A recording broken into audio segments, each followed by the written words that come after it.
She's a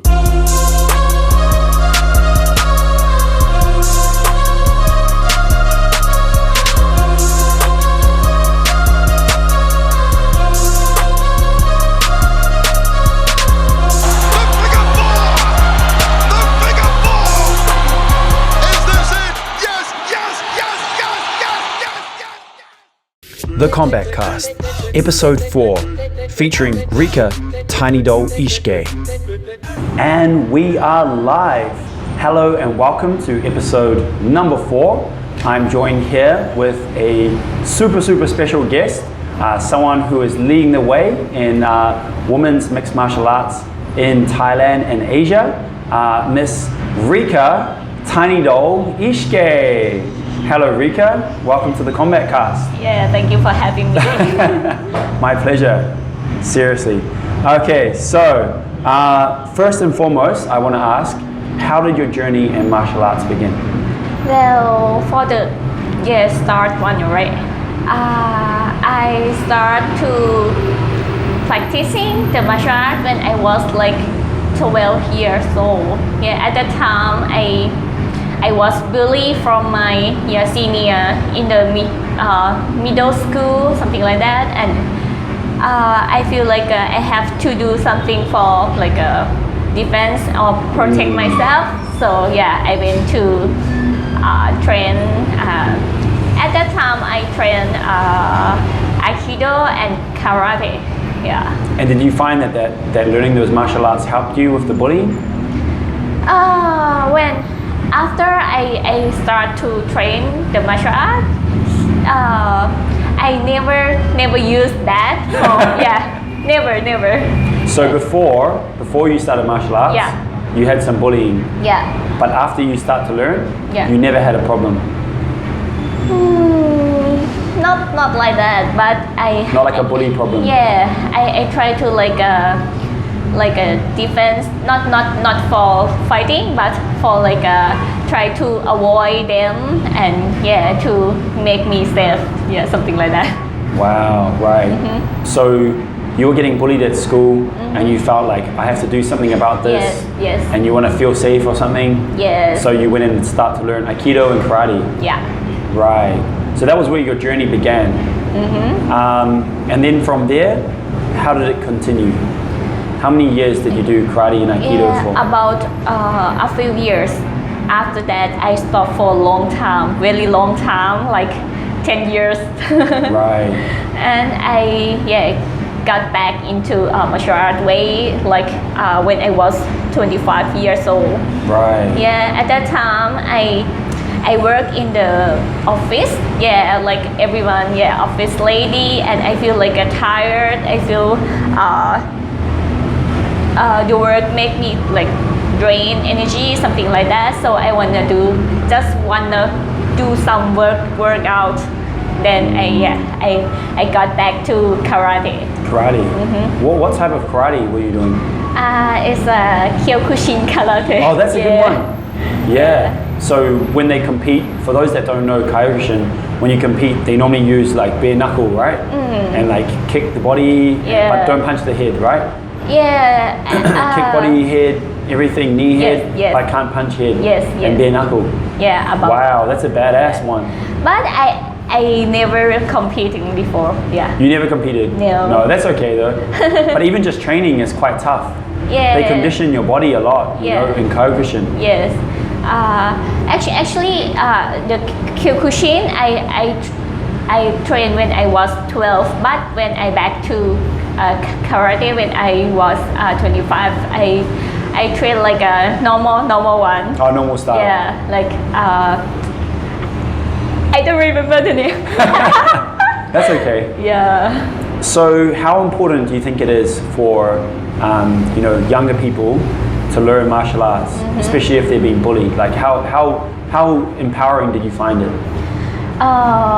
It's like empower my mentally, not only the physical, something like that, but I think it's help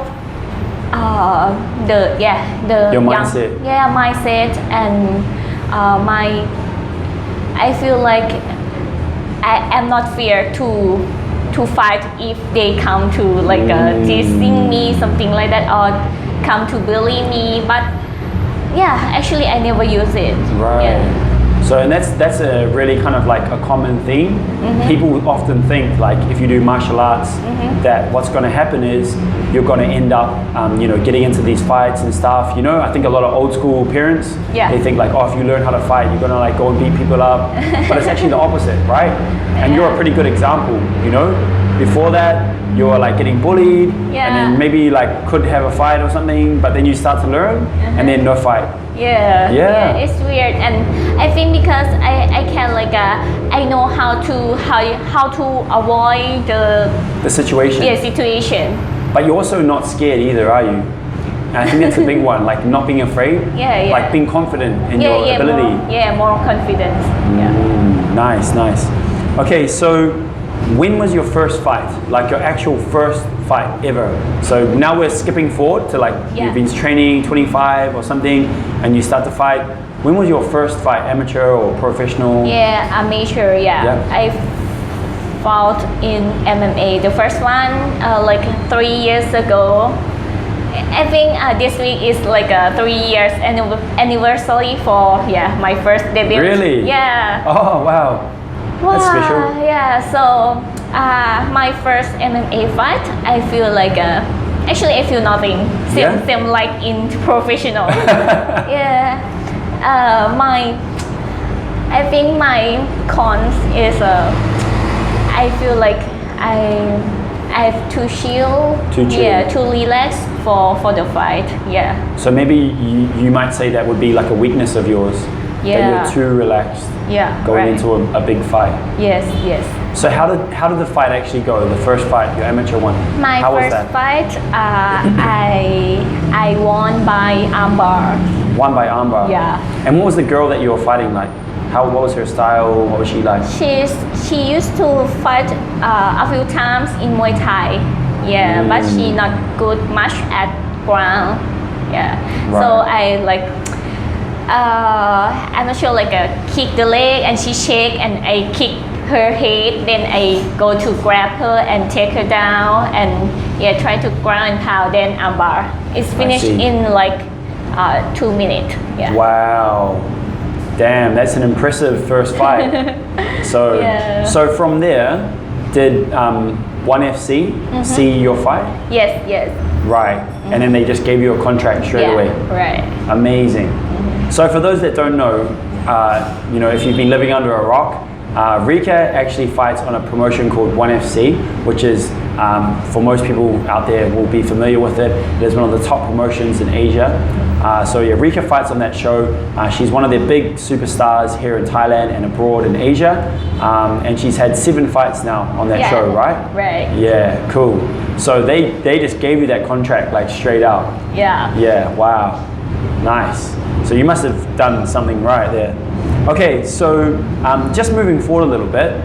So you had your first fight, and then you started fighting on one. What was it like going from that amateur fight straight onto like the world stage on 1FC? It's quite. Actually, it's totally different because it's more like a big step to the world class. So I have to have more responsibility to myself, more discipline, and because honestly I'm a lazy person. And I'm not a morning person. I normally I wake up like 10 or 11. But I have to like push myself because in the amateur fight you can it's more safe than professional. So I have to, if I don't want to hurt myself or if I don't want to get injured, I have to practicing and more training. So it's so important for you to prepare yourself properly, right? Otherwise, if you're fighting another professional fighter and you're going in unprepared, you can get very seriously hurt, right? Yes, right. What about just going on to such a big show? You know, walking out, seeing all the lights, all the people screaming. Did it make you feel like excited or nervous or anything like that? Yeah, when I walk out from like a backstage to in front of the people, I feel like it's so excited, and wow, there are a pack of people here, and what the first time what I'm gonna do. I'm gonna be cute or something like that. Oh man. but when I walk into the cage, I feel nothing. I just chill, relax. But coming out, you're a bit like overwhelmed. Yeah. Like, whoa, look at all these people and lights. They come for like see me get killed, something like that. Right, yeah. It's kind of like being a modern day gladiator, right? You're like the gladiator coming out, shing, like hold the sword, you know? But this one MMA glove. I feel like I fight with a tiger or lion, something like that. That's right. And so how did your first fight on 1FC go? I finished my opponent with ground and pound. Ground and pound. Yeah, in the first round. In the first round. Yeah. Wow. So after one seeing you in your amateur fight, and then you going on to one and then dominating like that, I can imagine that there would have just been like this explosion of like hype around you, right? Right. Like, who is this girl? You know, half Thai, half Japanese, like just beast, man. Like, whew. Yeah, and flip. Yeah, because I'm a first Thai female fighter that compete in one championship. So that's so excited. And on the world stage too, you know. Yeah, right. Amazing. Yeah. So how did you find the response of like Thailand and like the people of Thailand and like the media and stuff like that? How did you find the response to you competing on one? Like, well, mostly they ask me like, why you fighting? Why are you fighting? Because you look good, something like that.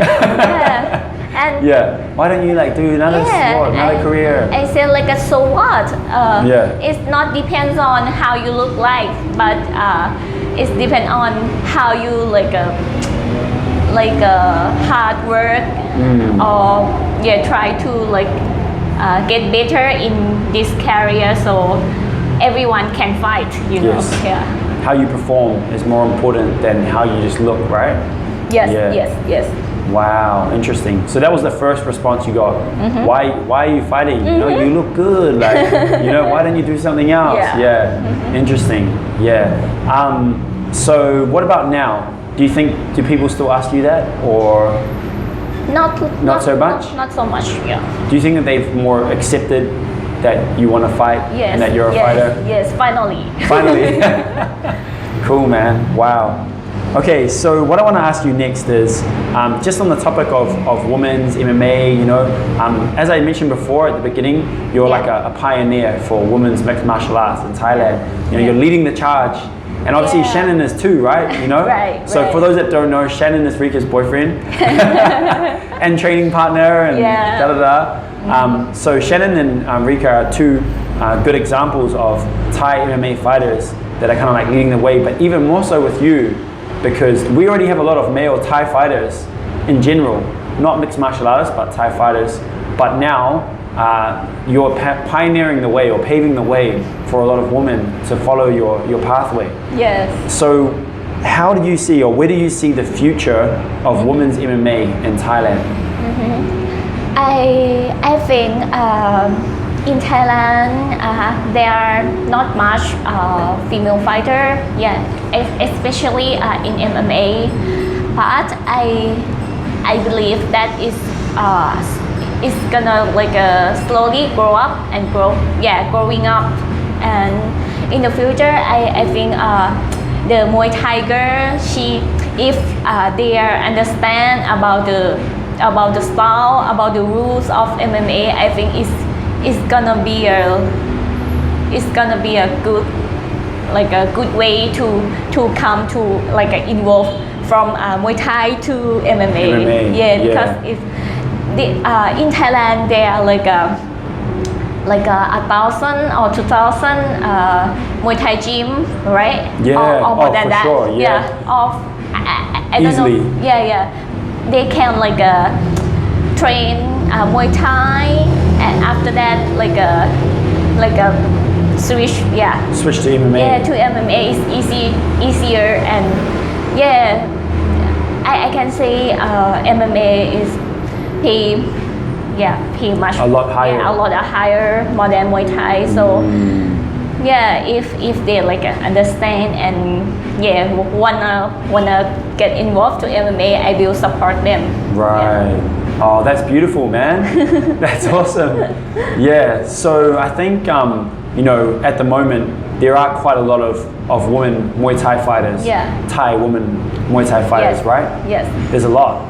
I mean, I remember when I came here back in 2008, there was this little girl that would fight out of the gym that I was training at. Yeah. And she was a beast.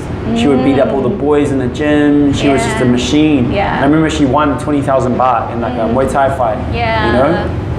But yeah, if I can just imagine like a girl like that, if she grew up and then she got into like MMA, she'll do so well, you know? Yes. And fighting is really like in the culture of Thailand, not just for men, but for girls too, right? Yeah, or for women right. too. Right. Yeah, wow, amazing, beautiful. Okay, sweet. So the next question that I'd like to ask is, how has the image of women and fighting in sport changed in Asia?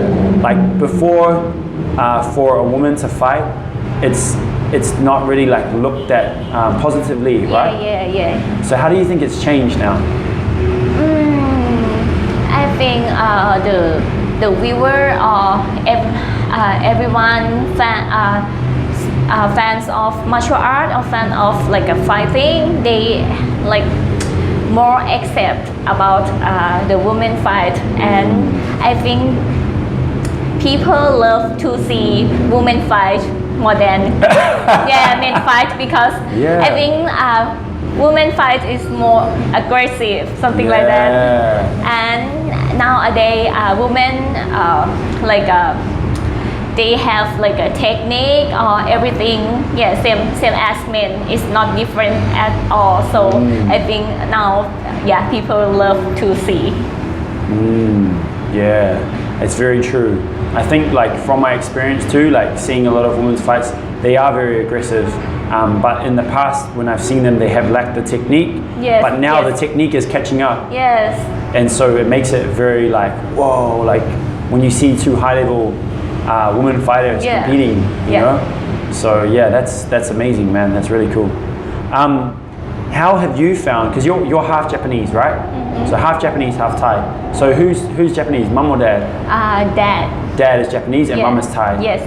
So how have you found being half Thai and half Japanese, and also again being a woman and fighting, you know? How is that being culturally for you, like in your home and stuff? Well, actually it's quite hard when you are half. If I stay in Thailand, everyone said you are half Japanese, but when I stay in Japan, they said you're not Japanese, you are half Thai. Something like that. It's like hard to being me. To find a place. Yes. You know, this is a very interesting point that you make, because in New Zealand we have a lot of people, a good friend of mine, she's like half Samoan, half French, and then like a lot of Pacific Islanders, they're half and half, and a lot of just people in general in New Zealand where I'm from, it could be like half Thai, half white, half Chinese, half white, a lot of mixtures, because we have a very multicultural society. And I think that is something that they often struggle with, is finding their own identity. Yes. And I always remember my friends saying, my mom and my dad were always like, you're not Samoan, you're not French, you're half. That is your identity, And it can be a little bit tough, right? Yes. But I think ultimately you just have to like accept both culture and bring together, right? And I think that's the best way to do it. Yeah, it's true. Because in the past it's hard to like find my how to call it, like I find my identity, find myself. Yeah, but nowadays now the racist, something like that, is Unacceptable. acceptable in Thailand. So Yeah. it's quite okay now. I think out of all societies that I've seen in the world and in Asia, Yeah. I think Thailand is probably one of the most open and accepting, right? Now it's quite open here. You know, like people are very accepting, very accommodating, and you know, even if you're half, you know, Yes. they're still willing to like accept, right? Yeah, in the big social it's okay, but in the Thai school, yeah, it's quite different. A bit different, right? Yeah. Whereabouts did you go to school? What area? In the middle school, I study in the public school. Yeah, so there are like many children from everywhere in the Bangkok, something like that, and the like half blood like me is quite different. Yeah, so they mostly the senior came into me and teach me or like made fun. Make fun of you. Yeah, made fun of me, something like that. Yeah, Right. and they don't call me like proper way. They don't call me my proper name, but they call like Kikak. Kika. Yeah, Kikak is like a ringworm, something like that. Oh. It sounds similar, Rika, but Right. yeah, Kika. so Oh. something like that, and Nasty. it's not fun. It's not fun at all. Yeah. So because you were half Thai, half Japanese, Yeah. you got quite a bit of bully from that. Yes. Right, interesting. And I can imagine too, the time when you would have been at high school, it would have been even rarer. Nowadays, it's more common, right? You look around at the schools, there's Yeah. so many like half kids Yes. popping up left, right, and center. Yeah. But at the time when you were at school, it probably would have been much more rare, right? Yes. It's because it's 15 years ago. Right, Yeah. exactly, yeah. There's not really many half kids around, eh? Yeah. Flab. Right. Interesting. But I think something that's interesting though is that, you know, Japan and Thailand, they both have this strong like warrior culture. Like Yeah. Thailand is like, you know, Muay Thai and Yeah. like, you know, Muay Right. Boran and stuff. Yeah. And then like Japan is like samurai and Yeah, like judo. the geisha, judo, you Yeah. know, jujitsus. Yes. So many different warrior arts that have come out of both cultures. So in terms of like empowering yourself, you know, Yes. you know, you have like two amazing warrior cultures of bloodline that run through you, you know? Yeah. So I think that's quite cool, isn't it? Yeah, if I can combine everything together, Yeah. it's gonna be cool. Yeah. That's right, man. It's awesome. hard to combine actually. Yeah. I know. Stylistically a bit different, but I think it's really cool, man. Yeah. It's awesome. Okay, the next thing I want to ask you is, what would be like a normal fight camp for you? What is a normal fight camp? So let's say you've got a fight coming up. What does that fight camp entail? How does it normally work? Well, the fight camp like a hell for me. Like hell for you. Very Yeah, I tough. can say very tough. Yeah, I have to like wake up earlier. I have to sleep earlier. I have to eat proper nutrition. I have to like train like at least twice in a day, something like that. So I normally train like 6 days a week. But yeah, in fight camp I also train six days in a week, but it's more intense. Yeah, and I have to like focus on every session that I train, something like that. I train a lot, like Muay Thai, boxing, Brazilian Jiu-Jitsu, wrestling, and everything. Also conditioning, So you have quite a lot of different aspects that you have to train for, right? Yeah. It's not like a boxer or a Muay Thai fighter Yes. where they literally just do their Muay Thai Yeah. and then strength and conditioning, Yes. or boxing and strength and conditioning. Yes. You've got like so many other areas that you have to train for and get better at, right? Yeah, every aspect, that I have to, train. Do you find it more fun to train so many different types of things? Or is there anything in particular that you like more than others? No, I think everything is I love to kick, I love to punch, and also I love to like a lasso, and also submission. Right. Someone. So it was so fun. So you're to quite train everything. Right. You're quite well rounded, aren't you? You like to utilize everything. Yes. You know, you don't like to have one area extreme But I more hate than the strength other. and conditioning. Yeah, well, that's something a little bit different, isn't it? It's kind of like, well, how would you say it? I mean, if your body's not used to it, it's like a necessary evil. You have to do it because you feel the power, you feel the strength. Right. But then when you're first starting, right, it's a lot of pain on your body. It make you have like DOMS. If you don't know what DOMS are, delayed onset muscle soreness. So Rika's had that a few times training with us at base. I can't walk for 1 week. But no, I think once your body adapts though, it's not as bad.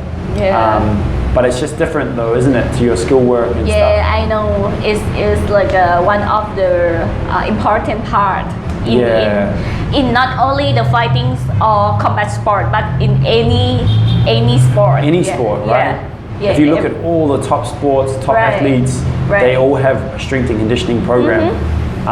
If we look at like, for example, like basketball, we look at the top athletes there, the reason that they're able to play for so much longer these days is because they do the strength and conditioning, right? Yeah, right. And a lot of the boxers too, they're fighting well into their like almost early 40s, the top guys that is, and they all have like a really good strength and conditioning routine. Yes. So it's nice to see the science catching up.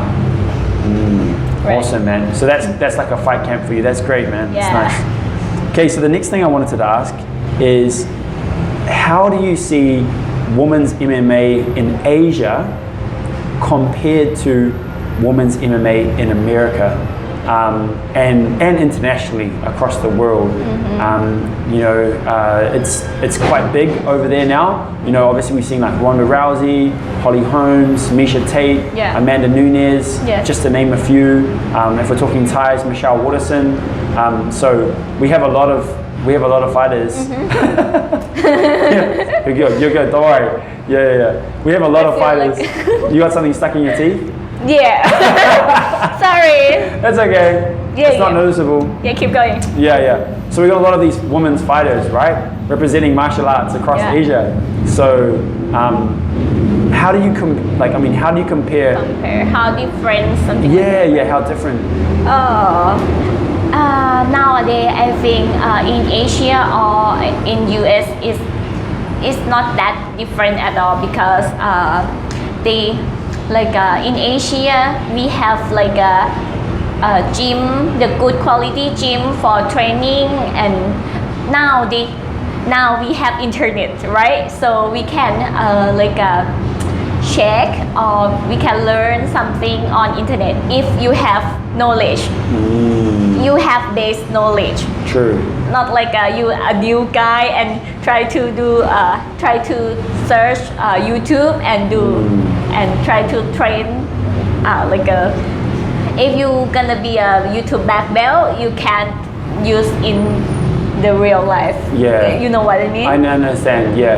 A YouTube black belt. Yeah, something like that. So if you have a base knowledge, you can searching for the new move, for the new technique on internet, or you can pay for a program or something. But in Asia, it's hard to find training partner, because there are still not much women to train, in martial arts, something like that, in Yeah. MMA. So it's quite hard. Like for me, I have in Bangkok, I don't have like a training partner, a girl, Yeah. But when I have upcoming fight, I fly to Phuket for like fight camp because there are like a few girls that I can train with, Right. something like that. So, you know, I don't know if you've heard of the term iron sharpens iron. Have you heard that saying before? Not sure. Iron sharpens iron. It's like the metal iron. You have to get that to sharpen the other iron. Yes. So you're a piece of iron and you need to find other pieces of iron Yes. that can help you sharpen your game. Right. You know? Right. And if you're just always on your own, it's hard to get sharper, you know, Yes. it's hard to increase your skills. Yes. If you look at the top camps around the world, fight camps, Yeah. they have a stable of fighters. Right. And those fighters spar with each other a lot, train with each other, Yeah. and they help to push each other to new heights. Yes, right. That's why I have to to train at Thai Muay Thai because there are two main many fighters around the world come and train together and push each each other. other. Yeah. So it's hard to be being a fighter in Bangkok. To Right. being a MMA fighter in Bangkok because it's hard to fight the iron to help sharpen you. Yeah, right. Interesting. And what about if you're looking at like the quality of the fighters? What about if we're talking about like looking at the UFC? Lately, you know, ONE and UFC, they've been doing a few swaps, right? Yes. They swap fighters, send them there and back. Yeah. And if you look at the fighters that have come from the UFC to ONE, for the most part, from what I've seen, they haven't done so well. Yes. And I think, what do you think that is? In the past, everyone said one cannot compare with UFC because there are more big show, something like that, and more the skill of athlete is higher than one. But now you can see it when the athlete from UFC come to ONE and they not everyone that a success in their fight, so it can show you that it's not A big difference. yeah, it's not big difference at all. It's average. Yeah. Right. Same. I'd say it's quite balanced, right? Yeah, quite balanced. That's in the men's division at least. I think from what I've seen though, in the top women's competitors in ONE FC, Yeah. their skill level is getting a lot higher and very quickly. Yeah, would you agree with that too? Maybe. Yeah? You're not sure about that? Yeah, maybe. Yeah. Yeah, I mean, I look at some of the top people, I guess there is still a bit of a gap maybe in the women's division, Yeah, right? right. Yeah. Why do you think that is? I think it's not depends on the promotion. It depends on the one by one athlete. So Right. yeah, you can say this promotion is better than the other one because they have they have a top athlete and it's I see what you mean. and they haven't fight each other before, so you don't know they gonna be better. Yeah, But the weight classes that we have in Asia and ONE Yeah. is smaller than UFC, right? yes, right. Because UFC, they're quite big. Yes. They're pretty massive. Yes, actually, the small, the lower weight class is same. I think it's under 52. Under kilo. 52? Yes, but in ONE they don't allow to cutting the weight. Ah. Yeah, so I see. so in UFC they the athlete they bigger than ONE for sure because they cutting the weight maybe 10 kilo or 8 kilo for fight in the Smaller weight. smaller weight. Yeah. So that's something interesting that you've touched on there. Just tell us a little bit about how ONE's weight cutting policy is. Yeah, it's How does it work? For those that don't know, how would you explain the weight cut process?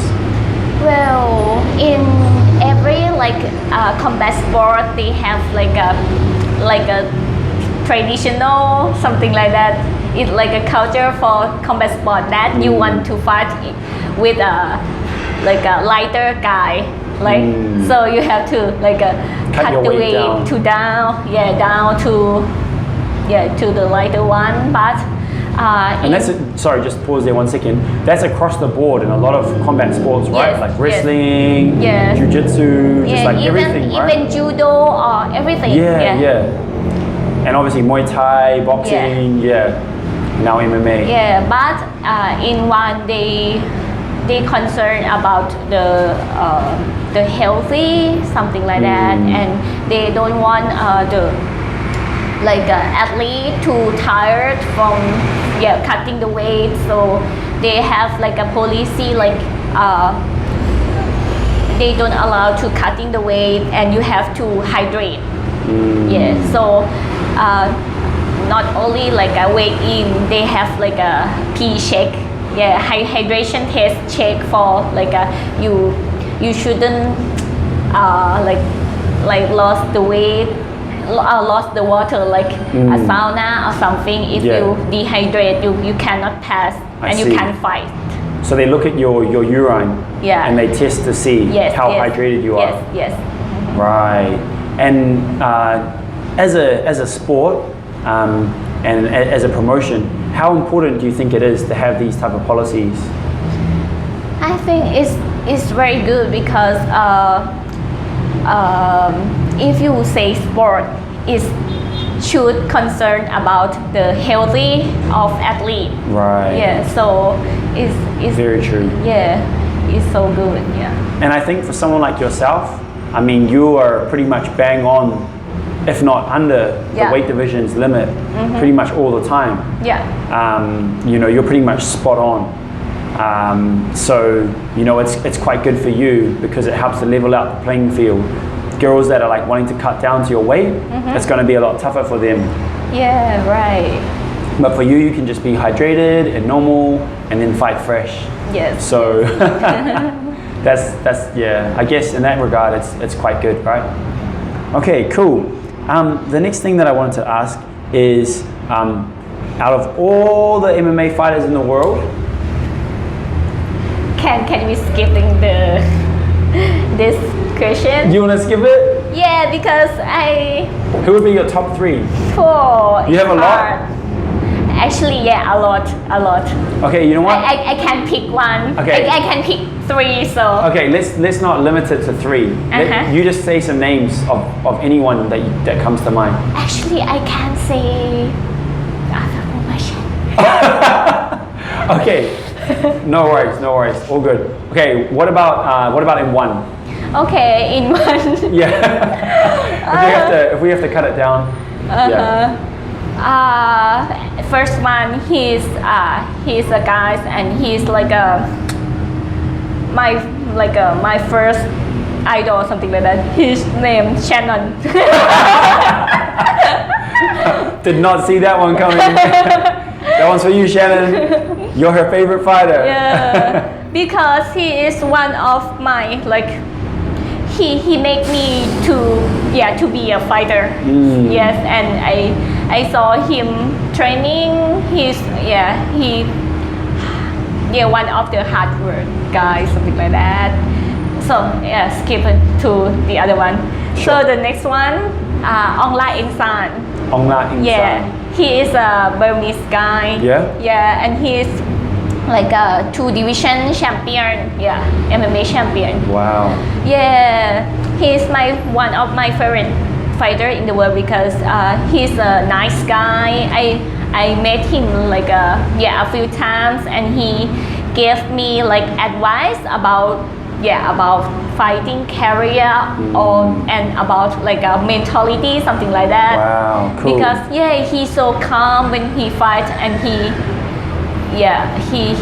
very good technique. Yeah, he has very good technique, and he's a nice guy. Yeah. Anyone else? Well. I just want a little disclaimer. This doesn't mean that she doesn't like anyone else. But these ones are just some fighters that come to mind that stand out to you. Of course, Sanchai, Wakao, Petanon, and Superbon. The Thai fighters, Muay Thai fighters. Yes. What about like other female fighters in one? Is there anyone that you like their style or you like how they fight? Oh yeah, I think I'm not sure you have seen like Song Jingnan and Angela Lee. Yeah, Song Jingnan. Yeah, that was an amazing fight, right? Amazing fight. Yeah. If none of you guys have seen it, I highly recommend going onto YouTube and watching it. The title fight, right? Yes. What weight division was that? Atom weight? No, straw weight. Straw weight. Yes. Right. So what's the weight class for that? Under 57 kilo. Under 57 kilos. Okay, and that was Sao. How do you say her name? Song Jingnan. Song Jingnan. Yeah, and Angela Lee. Yes. Yeah, that was an amazing fight. I won't spoil it for you guys, but please, if you have time, go and check it out. It's a good fight, right? Yes. I remember after it happened, you and I were talking about it, and we're like, oh, like it's so that's cool. so crazy. Yeah. Okay. Just to finish things off, when can fans expect to see you back in action, Rika? Well, I think very soon. Yeah. Very soon? Yeah.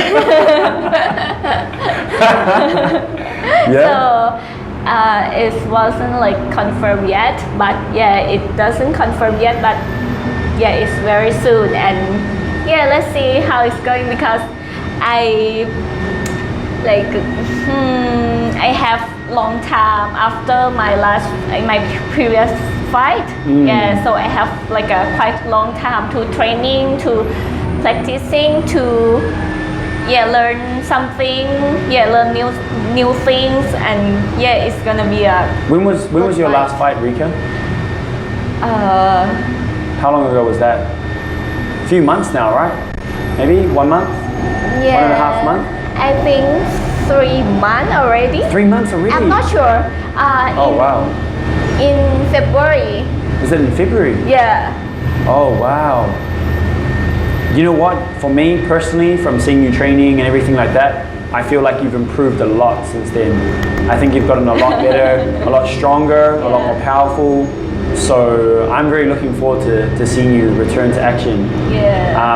Nothing's confirmed as of yet, but we can keep our eyes on the Bangkok one promotion, right? Yes. What's the date for that? Not sure yet?